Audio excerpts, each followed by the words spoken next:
how much faith you have that he's listening. When you come before God, how much faith you have that he's going to answer. Because he's not looking, or he's not watching you see how you get on your knees and the nice words you use and the tears you shed. Where's your faith behind all that? It's what's going to cause him to move in your favor, to answer those prayers. Faith. Faith. Faith. The power behind faith. Knowing how faith works. You know, one of the things that I ask myself, Evangelist, is why? Why is it that God's looking for faith? Why is it that God's looking for faith? And one of the things that came to me, the Spirit started ministering to me. He started telling me, because faith is the operation of God. It's how he operates. Look at this. And book of Genesis. Genesis. I got so many Bible verses here. Give me a second. I gotta get better at organizing this stuff.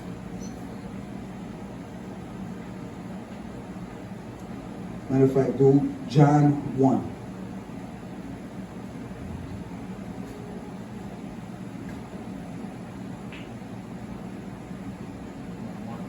John 1.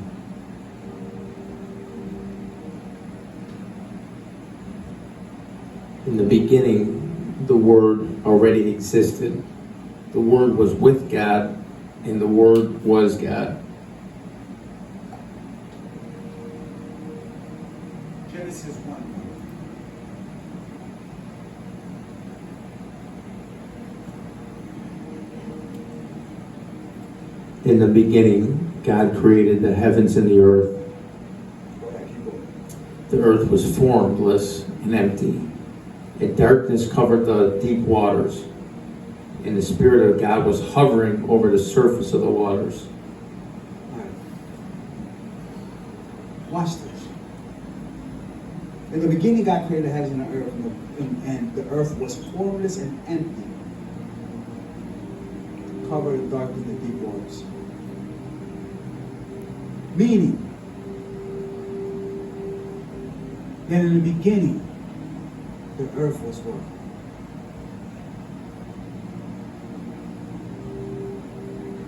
But then we read later on, we read a little bit more, and then he says, and God came and he spoke things into existence. Letting you understand that when God spoke, he spoke in faith, believing that what he said was going to be manifested and created. So when we walk in faith, or when we want to understand why is that God looks for faith, it's because when you walk in faith, you start to reflect who he is. You start to operate the way he operates, which is faith. For example,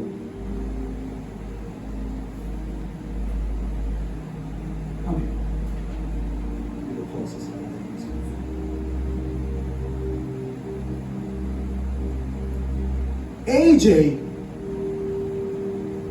could be somebody that I know. Okay, let's put it for example like this. He's a co-worker. He's a co-worker of mine.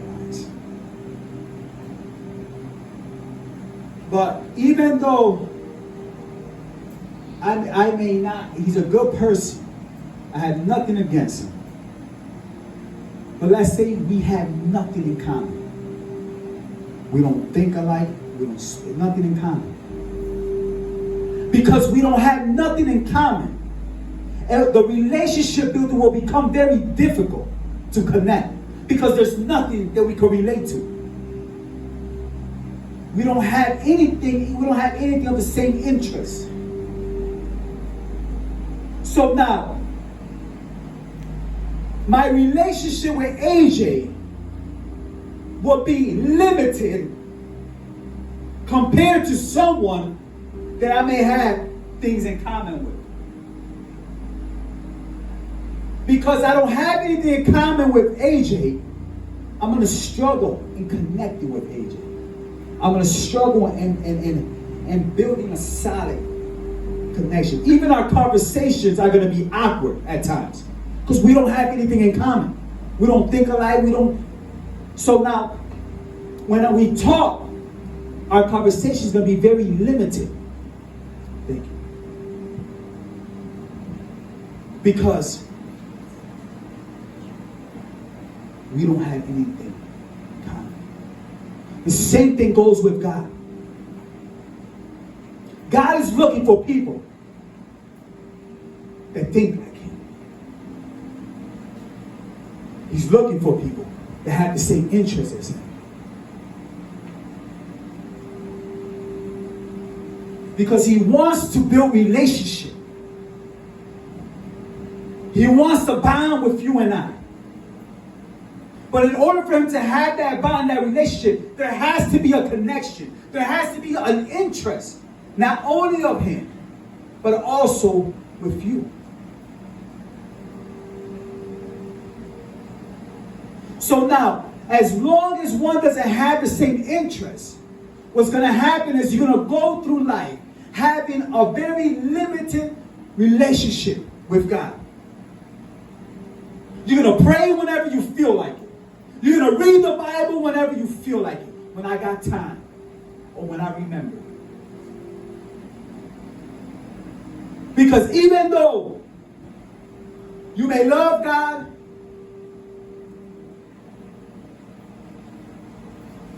the problem is that your interest hasn't met His interest yet.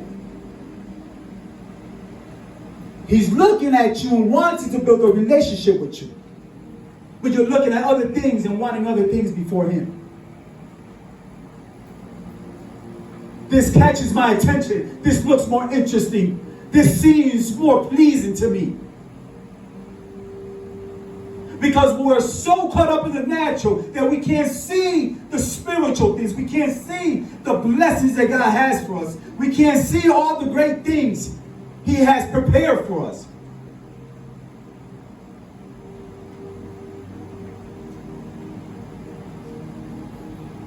Faith. When we start to tap into faith, there's so much power behind faith. Power behind faith. There's so much power.